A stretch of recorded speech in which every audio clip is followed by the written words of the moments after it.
Okay, now I'm ready for next DPP, but before that I have a question for you as usual, जो कि आप कितनी भी कोशिश कर लें कर नहीं पाएंगे. If you can do, you can comment.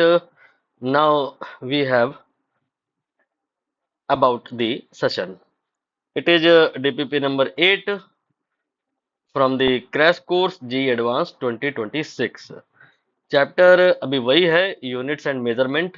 इसके अंदर बात होगी एरर्स की, मेजरमेंट की एंड एक्सपेरिमेंटल फिजिक्स की. स्पेशली कहें तो आज से स्टार्ट होने वाला है एक्सपेरिमेंटल फिजिक्स. अब बात कर लेते हैं न्यू ज्वाइन करने वाले बच्चों से कि आपको यहाँ से नहीं देखना है. आपको पिन कमेंट या डिस्क्रिप्शन में वो लिंक मिलेंगे जो कोर्सेज मैं अब तक करा चुका हूँ, करा रहा हूँ या कराऊंगा. तो जो भी कोर्स आपके इंटरेस्ट का है, आपको उस लिंक को क्लिक करना है और वीडियो नंबर 1 से स्टार्ट करना है और फिर देखना है. इससे आपको बेहतर समझ आएगा. मोर ओवर, अगर आप चाहेंगे तो अपने कोर्स को जल्दी भी खत्म कर पाएंगे क्योंकि वहाँ कोर्स टिल एंड अपलोडेड होता है. बट सारे वीडियो अभी पब्लिक नहीं रहते हैं, धीरे धीरे करके पब्लिक होते हैं. इसलिए आपको प्रॉपर चैनल के थ्रू ही चीज़ों को कवर करना है. चलिए एकेडमिक लेवल पे बात करते हैं. डीपीपी नंबर 8 की बात होनी है. यहाँ पर सरले एक्सपेरिमेंट की बात होगी. जैसा मैंने बताया एक्सपेरिमेंटल फिजिक्स का स्टार्ट हो रहा है. यहाँ पर मेन मेन एक्सपेरिमेंट जो हैं that are Searle experiment and meter bridge experiment and UV method experiment. तो ये कुछ ज़्यादा ही नंबर ऑफ क्वेश्चन लेकर के आया है, इसलिए एक डीपीपी मैंने बना दिया है. बाकी इसमें थोड़े थोड़े ही क्वेश्चन है तो उसको मिला के मैंने एक डीपीपी बना दिया है, उसको मैं अगले वीडियो में करूंगा. इस वीडियो में ओनली सरले एक्सपेरिमेंट की बात होगी. Let me open that. ये मैंने ओपन किया. इस एक्सपेरिमेंट पर आधारित या इस डीपीपी में टोटल एक और दो और तीन क्वेश्चन हैं. बस शायद तीन ही है. जी हाँ, तीन ही है. तो ये तीनों ही क्वेश्चन आज डिस्कस हो जाएंगे. मैं आंसर अभी ओनली क्वेश्चन 1 का दिखाऊं आपको तो देख लो, या एक काम करो पहले ट्राई कर लो, डायग्राम वगैरह कुछ बना लो. थोड़ा बहुत अगर आप खुद से कर लोगे और फिर इसका आंसर या सोल्यूशन या डिस्कशन आप देखोगे तो ज्यादा आपको समझ आएगा. चलिए आंसर मैं दिखाऊं, इन केस अगर आपसे आ गया है तो देख लो, गुड फील आएगी. ये इसका ऑप्शन ए यानी कि ये वाला सही होगा. क्वेश्चन को मैं एक्सप्लेन करूं सबसे पहले, इसके बाद फिर आंसर की बात करेंगे. ये आपका क्वेश्चन कहता है कि in the determination of young modulus. Young modulus कोई भी बॉडी का डिटरमाइन करने के लिए हम या कोई भी रॉड का यंग मॉडुलस की हेल्प से यंग मॉडुलस डिटरमाइन करने के लिए इस फॉर्मूले का यूज करते हैं. यही फॉर्मूला मैंने यहाँ लिख दिया है. और जिस एक्सपेरिमेंट का यूज हम करते हैं उसको कहते हैं सरले मेथड. इसमें एक वायर लिया जिसकी लेंथ 2 मीटर है, वो मैंने यहाँ लिख दी ब्रैकेट में, एग्जैक्ट ले लिया. मतलब इसमें कोई एरर नहीं है, इसको आपने इसका मतलब किसी से मेजर नहीं किया है.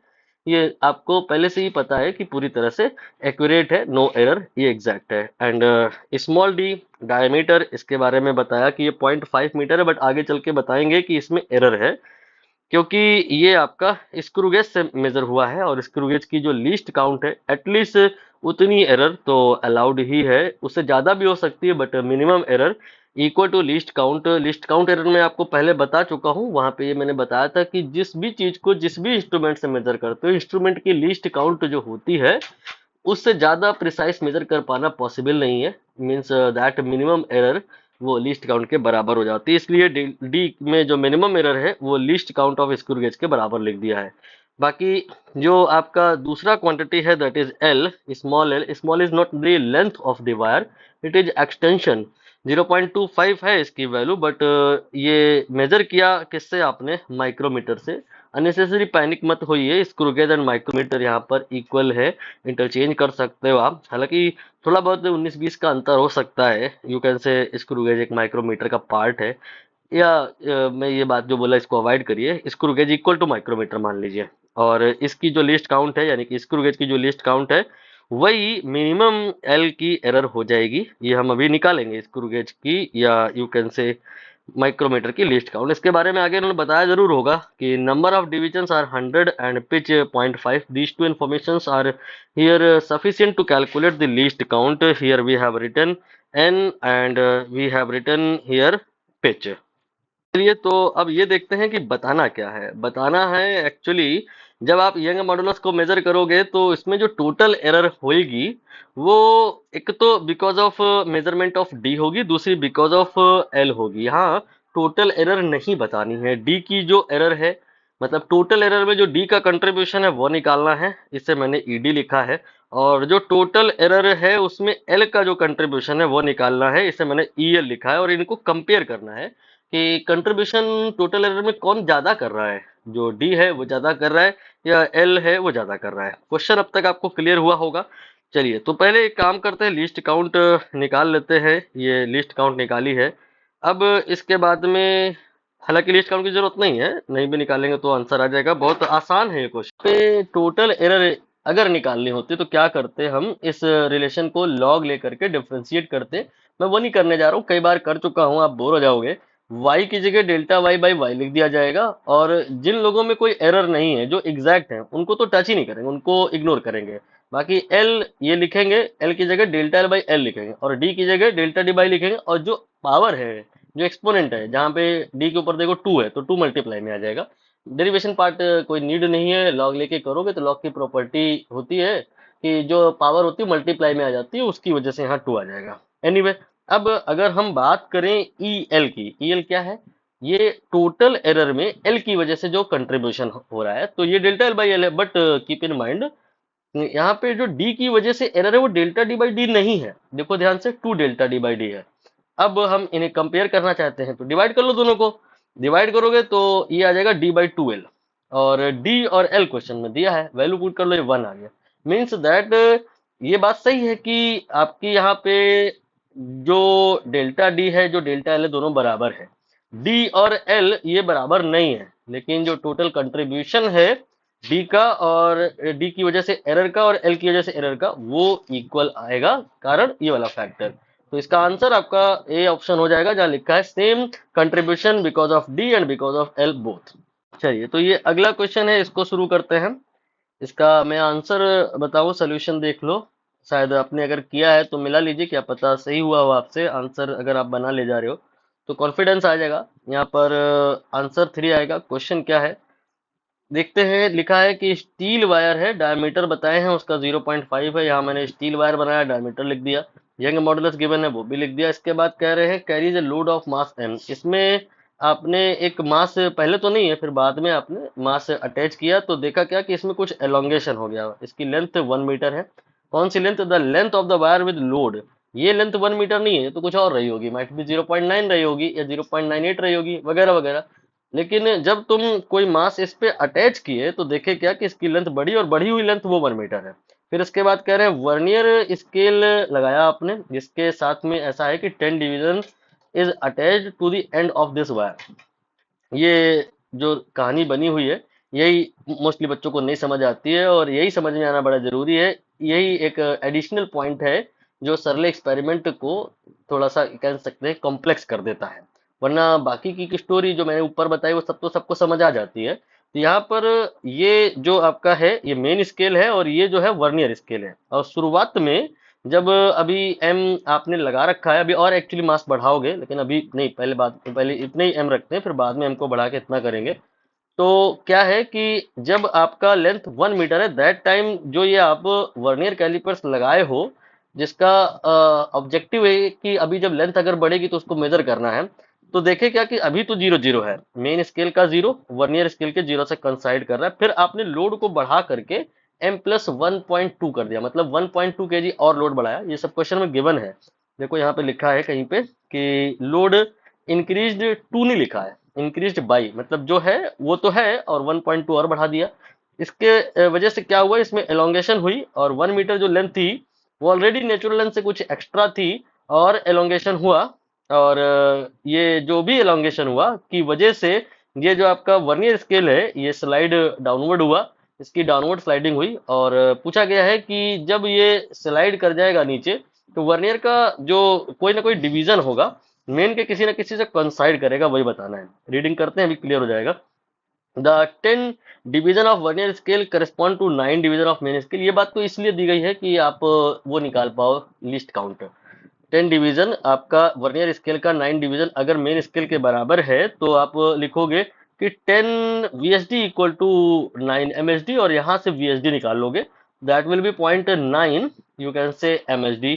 And least count you know better than me कि MSD माइनस VSD होता है finally 0.1 MSD will be the value of least count. Now इसके बाद में यहाँ कह रहे हैं zero of the vernier scale coincide with zero of main scale, and if load increased by 1.2 तो vernier scale division coincide with main scale division is, यहाँ पे 3 आएगा, 2 आएगा, 5 आएगा, ये बता रहा है। मतलब which division of vernier scale coincides with main scale, ऐसा क्वेश्चन में पूछा गया है। आपकी इंग्लिश आई थिंक ट्रांसलेशन या कंप्रिहेंशन रीडिंग मेरे से बेटर होगी, तो आप समझ पा रहे होगे कि ये जो लिखा है इसका हिंदी मतलब ये है कि एलोंगेशन हो जाने के बाद वर्नियर का कौन सा डिवीजन होगा जो मेन के किसी न किसी डिवीजन से कंसाइड करेगा जाके, ये बताना है।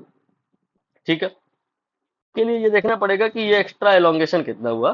तो ये फॉर्मूला तो मैंने ऊपर ही आपको बताया था, नहीं समझते हो तो आप सिंपल ऐसा लिखो कि स्ट्रेस अपॉन स्ट्रेन जो होता है ये यंग मॉडुलस होता है, और स्ट्रेस आपका F अपॉन A होता है, और स्ट्रेन आपका small l by capital L होता है। Small l nothing but elongation है, और कैपिटल L एक्चुअल लेंथ है, और F की जगह आप यहाँ पे mg ले लोगे, कारण कि यहाँ पर कोई अलग से फोर्स नहीं लगा रहे हैं, इसके लिए एक मास लटका दिए हैं, और उस मास में जो वेट है बिकॉज ऑफ ग्रेविटी वही यहाँ पे लोड का काम करेगा। एफ की जगह mg ले लेंगे, और एरिया पाई आर स्क्वायर होता है, बट आर को d/2 लिख सकते हैं, डी हियर डायमीटर। तो इसको सॉल्व करेंगे तो फाइनली आपको ये रिलेशन मिल जाएगा, और इस रिलेशन में यहाँ स्मॉल एल को मैंने ई लिख दिया है थोड़ा बेहतर समझ आए, इसलिए ऐसा किया गया है। तो इलोंगेशन आपका ये एक्सप्रेशन क्रिएट किया गया है। इसमें बस आपको यही जानना है कि जो ये एलोंगेशन है, जो ये ई है, इसका अगर हम स्मॉल एम से रिलेशन देखें तो ग्राफ अगर एक्सपेक्ट करें, ये बताना मेरे लिए बहुत ज्यादा जरूरी नहीं है, लेकिन कुछ बच्चों का एक डाउट रहता है, इसलिए इसको भी मैं यहीं पे एंटरटेन कर ले रहा हूँ कि ये जो आपका ई और एम के बीच का ग्राफ है, this will be straight line passing through origin, and इसके चलते आप किसी भी स्टेट को इनिशियल स्टेट मान सकते हो। मतलब जैसे यहां से यहां आप इस फॉर्मूले को लगाओ तो भी वैलिड है, और यहां से यहां लगाओ तो भी वैलिड है। तो बेटर कि आप इस जगह और इस जगह इसको इनिशियल और फाइनल मान करके इस फॉर्मूले को लगाएंगे तो फंस जाएंगे, क्योंकि यहां से यहां तक का एलोंगेशन ना पता है ना निकालने की जरूरत है। यहां से यहां तक के लिए देखो तो ये ई 1.2 ये वाला एलोंगेशन आपको इस फॉर्मूले से मिल जाएगा, बशर्ते ध्यान रखो कि यहाँ के बाद देखो कितना एक्स्ट्रा लोड आपने डाला। Do not try to put the value of M here M plus 1.2, no. अगर आप m की जगह m+1.2 रखते हो, we get total elongation. Total elongation here is not required. Here we need the elongation after this state. For that purpose, we have to check out for extra load that we are going to add over here, that is 1.2. तो यहाँ पर m की जगह 1.2 रख दिया, g की जगह 10 रख दिया, और l length of the wire 1 meter दिया, वो रख दिया। ये लेंथ ऑफ द वायर है, एलोंगेशन नहीं है, इसको कैपिटल एल भी लिखो तो अच्छा फील आता है। स्मॉल डी डाया ये 0.5 मीटर में करके रख दिया, यंग मॉडुलस दिया, सब कुछ रखोगे तो सॉल्व करोगे 0.3 mm आ जाएगा। और लीस्ट काउंट 0.1 MSD थी, और MSD की वैल्यू क्वेश्चन में बताई है, आप रीडिंग करेंगे तो आपको समझ आएगा। हालांकि परेशान कराया है, इन्होंने कहा है कि लीस्ट काउंट 1 mm है, लेकिन ये लीस्ट काउंट वर्नियर कैलिपर्स की नहीं है, मेन स्केल की लीस्ट काउंट है। मतलब ये जो आपका स्केल है इसके जो डिवीजन है ये 1 mm के बराबर है, दरअसल ये MSD ही बता रहे हैं। यहाँ रखोगे तो 0.1 आपका आ जाएगा mm के बराबर का लीस्ट काउंट। और अब यहाँ पर ये कितना डिवीजन नीचे शिफ्ट हो जाएगा ये आपको पता होगा कि अगर यहाँ पर ये एक डिवीजन नीचे आता, मतलब वर्नियर का आपका जो पहला डिवीजन है वो कंसाइड करता मेन के किसी से, तो 1 LC होता, और वर्नियर का दूसरा कंसाइड करता तो 2 LC होता। चलिए इस कहानी को मैं और अच्छे से एक बार बता दूं, कहीं कंफ्यूजन ना हो जाए आपको। ये मैंने बनाया मेन स्केल, ये 0 है, और ये 1 है, और ये 2 है, और ये 3 है। अब वर्नियर स्केल मैं बना रहा हूं, और वर्नियर स्केल में हुआ कुछ यूं कि सपोज करिए ये आपका कुछ इस तरह से बना, ठीक है। यहाँ पर वर्नियर का ये 0 हो गया, और ये 1 हो गया, ये 2 हो गया। आपने देखा क्या कि वर्नियर का दूसरा मेन के किसी न किसी से कोइंसाइड कर रहा है, यहाँ पे हालांकि तीसरे से कर रहा है, तो इस कंडीशन में ये जो एक्स्ट्रा पार्ट है इसको कैसे निकाला जाता है, ये मैं पिछले सेशन में कई बार कवर कर चुका हूँ। ये आपका 2 VSD हो जाएगा और ये आपका 2 MSD हो जाएगा। 2 MSD में से अगर 2 VSD घटा दिया जाए तो एक्स्ट्रा पार्ट आ जाएगा, that will be 2 MSD and -VSD, और MSD माइनस VSD को ही तो लिस्ट काउंट कहा था आपने। तो वी कैन से दैट कि अगर दूसरा डिवीजन वर्नियर का क्वेश्चन में ऐसा कहा गया है कि कोइंसाइड कर रहा है any of the division of the main, that means जो एक्स्ट्रा पार्ट है या जो रीडिंग है दैट विल बी 2 LC। अगर तीसरा करेगा तो 3 LC। तो यहाँ पर मैंने माना कि ये एक्सटेंशन होने के बाद तीसरा या nth division of the vernier, suppose coinciding with any of the division of the main, so extension will be NLC। और एक्सटेंशन या एलोंगेशन आपने निकाला कि ये 0.3 mm आया, तो यहाँ पे 0.3 mm रखोगे और LC की वैल्यू 0.1 mm रखोगे, सॉल्व करोगे तो सिंपल है, N की वैल्यू 3 आ जाएगी। कोई मुश्किल सवाल नहीं है, लेकिन इम्पोर्टेंट है और मुश्किल लगता इसलिए है कि हम लोग जो सरल एक्सपेरिमेंट पढ़ते हैं उसमें ऊपर वाली जो मैंने कहानी बताई वो तो पढ़ते हैं, और नीचे वाली कहानी ये नहीं पढ़ते हैं। नीचे वाली कहानी ही रियलिस्टिक पिक्चर है, कारण कि हम लोग लेबोरेटरी में जब एक्सटेंशन मेजर करते हैं तो मीटर स्केल का यूज नहीं कर सकते, क्योंकि ये जो स्टील का वायर होता है, जब कोई लोड आप अटैच करते हो खींचता है, हमें तो दिखता ही नहीं है कि खींचा भी नहीं खींचा। इतनी जल्दी नहीं समझ आता कि एलोंगेशन कितनी हुई है, क्योंकि वो बहुत कम होती है, नॉमिनल होती है। इसलिए माइक्रो मेजरमेंट करने के लिए मीटर स्केल के बजाय स्क्रू गेज या वर्नियर कैलिपर्स का प्रयोग किया जाता है। मोस्टली वर्नियर कैलिपर्स का किया जाता है। तो वर्नियर कैलिपर्स के साथ में अगर ये वाली पिक्चर को डील करेंगे तब कंप्लीटनेस आएगी, और तब कहा जाएगा कि सरल एक्सपेरिमेंट कंप्लीट हुआ है। तो सरल एक्सपेरिमेंट ऊपर वाले क्वेश्चन से नहीं कंप्लीट हुआ था, इस वाले क्वेश्चन से कंप्लीट हुआ है। एक और क्वेश्चन है, इसको भी आप कर ले तो बेहतर होगा। देखते हैं आंसर पहले इसका क्या आ रहा है।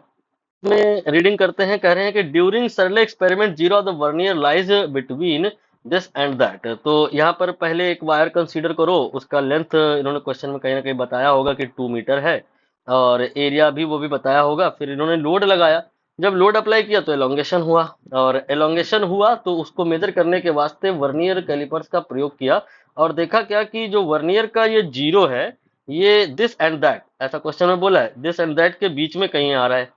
तो एक्सटेंशन कितना हुआ है इसको निकालने के लिए यहाँ पर हमको ये देखना होगा कि मेन स्केल से क्या रीडिंग मिल रही है, और ये देखना होगा वर्नियर स्केल से क्या रीडिंग मिल रही है। मेन स्केल की रीडिंग इसको ही मान लिया जाएगा, ये आपका यहाँ से लेकर के यहाँ तक, यहाँ पे कहीं पे जीरो रहा होगा। एक्चुअली कोशिश करते हैं कि जब कोई एक्सटेंशन ना हुआ हो उस समय 0 0 से आपका वायर वर्नियर कैलिपर्स कैलिब्रेट कर दिया जाए, और यहाँ से लेकर के यहाँ तक ये मेन स्केल का रीडिंग हो गया। बट हमें तो ये टोटल निकालना है, तो ये एक्स्ट्रा पार्ट निकालने के लिए हम वर्नियर स्केल का यूज करेंगे। इसके लिए देखेंगे कहीं ना कहीं तो वर्नियर का कोई ना कोई डिवीजन होगा जो मेन से कंसाइड कर रहा होगा। क्वेश्चन में बताया इन्होंने कि भाई 45वां डिवीजन है जो कंसाइड कर रहा है। तो आप 45 LC कैन से कि ये वर्नियर स्केल की वैल्यू हो जाएगी, VSR की वैल्यू हो जाएगी। VSR here coming out to be 45 LC, while MSR here is very simple, that is 3.20 into 10 की पावर -2। नाउ टोटल रीडिंग निकालने के लिए दोनों को जोड़ना होगा। चलिए पहले क्वेश्चन आगे पढ़ ले। क्वेश्चन में शायद वैसा ही कुछ है जैसा मैंने अभी थोड़ी देर पहले बताया था कि 3 स्टेट्स है, और आपको यहाँ पे समझना पड़ेगा कि इसको और इसको नहीं लेना है, इसको और इसको लेना है। यहाँ पर कह रहे हैं कि पहले जब एम आप मास हैंग करा के रखे हो, दैट टाइम ये आपका 3.20 और इसके बाद में 3.25 के बीच में है। इसके बाद में जब तुमने मास को बढ़ाया, क्वेश्चन में ऐसा कहा कि तुमने मास को 2 kg और बढ़ाया तो एलोंगेशन और बढ़ा, मान लो ई के बराबर का और एलोंगेशन बढ़ा। तो इस पे तो फर्क नहीं आया, लेकिन ये जो आपका है ये वर्नियर स्केल नीचे को स्लाइड करेगा, और फिर देखते क्या है कि अब तो 45वां डिवीजन कॉन्साइड कर रहा है। तो इस बेसिस पर अगर हम टोटल रीडिंग निकालने बैठेंगे तो एमएसआर तो अभी भी उतना ही आएगा जितना पहले था, लेकिन अब जो आपका वीएसआर है वो बिगड़ जाएगा। वो 45 नहीं, अच्छा पहले यहाँ पे 20 था तो 20 LC आएगा इस जगह पे, और दूसरे केस में आपका ये 45 LC आएगा। तो टोटल यू कैन से रीडिंग या एल डैश की वैल्यू इनको जोड़ दिया जाए तो आ जाएगा, और एल डबल डैश की वैल्यू या एल डैश प्लस ई की वैल्यू के लिए इन दोनों को जोड़ दिया जाए तो आ जाएगा। हमें एल डैश या एल डबल डैश नहीं निकालना है, हमें दरअसल ई निकालना है, मतलब दिस माइनस दैट निकालना है, मतलब दिस माइनस दैट निकालना है। बेसिकली ये तो कैंसिल ही हो जाएगा, 45 में 20 आपका डिफरेंस निकलने वाला है, माइनस निकलने वाला है, और ये आपका 25 एलसी आ जाएगा। और पूछा क्या है अभी तक ये डिसाइड नहीं हुआ है। अच्छा, ये जो लाइन बनी है ये इसलिए होती है कि ये सारा पार्ट तो क्वेश्चन में ही दिया था। इससे क्लियर हो जाएगा कि पूछा ये था कि आप परसेंटेज एरर इन वाई बताओ। तो वाई बताने के लिए आपने वाई का फॉर्मूला लिखना पड़ेगा। वाई का formula F upon A E by L होता है। जो आपका एफ होता है वो एम जी होता है, ये सब मैं ऊपर बता चुका हूँ। इसके बाद में आपको यहाँ पर लॉग लेना है, डिफरेंशिएशन करना है। ये स्टेप बार बार रिपीट नहीं किए जाते हैं। आपको बस यहाँ वो चीजें कट कर देनी है that not going to change, या जो मेजर नहीं करी गई हैं। जो एग्जैक्ट है उनको कट कर देना है, जो मेजर करी गई हैं उनमें ही एरर है और उनको ही कंसीडर करना है, बाकी डिलीट कर देना है। यहाँ पर एलोंगेशन ई को मेजर किया है आपने, जिसकी वजह से वाई में कैलकुलेशन में एरर आ सकती है। बस इन्हीं दोनों से मतलब रखना है, बाकी को डिलीट कर देना है। तो वाई जो आएगा लॉग और डिफरेंशिएशन के बाद डेल्टा वाई बाई वाई आएगा, और ई जो आएगा डेल्टा ई बाई ई आएगा। हालांकि क्या माइनस भी आएगा, लेकिन हम एरर को निकालते समय मॉड वैल्यूज लेते हैं, प्लस माइनस पर ज्यादा विचार नहीं करते। तो डेल्टा ई हमने अभी ऊपर निकाला ही था, ये देखो निकाल के दिखाया मैंने। 45 minus 2 L C 225 L C आया। और जो ई है, ई क्या है? एलोंगेशन। एलोंगेशन को मेजर करना, और क्या कहते हैं एलोंगेशन जो बाद में वो उसको मेजर करना, ये दोनों अलग बातें हैं। मेरे कहने का मतलब ये डेल्टा ई है, ये क्या है? एलसी के बराबर है। और ई क्या है? वो आपका क्या कहते हैं 25 एलसी के बराबर है। डायग्राम को देखिए, यहाँ पर जो ये ई है ये है एलोंगेशन की वैल्यू, इसको ई कहा है मैंने। और डेल्टा ई इस फॉर्मूले में जो तुम लिखे हो ये क्या है? एलोंगेशन के मेजरमेंट में एरर। तो एलोंगेशन की वैल्यू 45 एलसी है, बात बिल्कुल सही है। लेकिन एलोंगेशन तुमने जिस इंस्ट्रूमेंट से मेजर किया है उसके मेजरमेंट में, ये उसकी मेजर्ड वैल्यू है, लेकिन उसके मेजरमेंट में एरर भी तो होगी।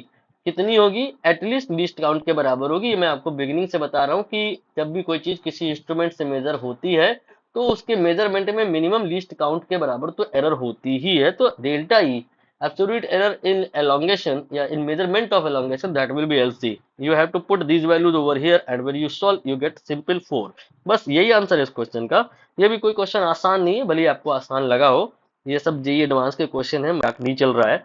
उम्मीद कर रहे समझ आ गया होगा। मैंने इंडेक्स खोल दिया है और जिस टॉपिक को बता दिया है मैंने उसको टिक कर दिया है। अगली बार क्या होगा आपको समझ आ गया होगा। अगली बार मैं पढ़ाऊंगा आपको डीपीपी नंबर 8 नहीं 9। और ये आपका जो डीपीपी होगा that will again cover experimental physics, but experiment not सरल experiment. I think they will be from metre bridge and you can say एक और था कोई यूवी मेथड वाला। अभी के लिए इतना ही रखते हैं, सेशन लंबा हो गया होगा। बाकी नए स्टूडेंट्स को वही रूटीन डिस्क्लेमर कि आपको इस तरह से नहीं देखना कि कोई भी वीडियो उठा ली और देखने लग गए। आपको करना यह है कि पिन कमेंट या डिस्क्रिप्शन में जो भी कोर्सेज बना चुका हूं मैं, या बना रहा हूं या बनाऊंगा, मैंने ऑर्गेनाइज्ड वे में क्या कहते हैं लिंक दिया है। आपका जो कोर्स ऑफ इंटरेस्ट है उसको लिंक को खोलिए और वीडियो 1 खुलेगा, वहां से देखिए।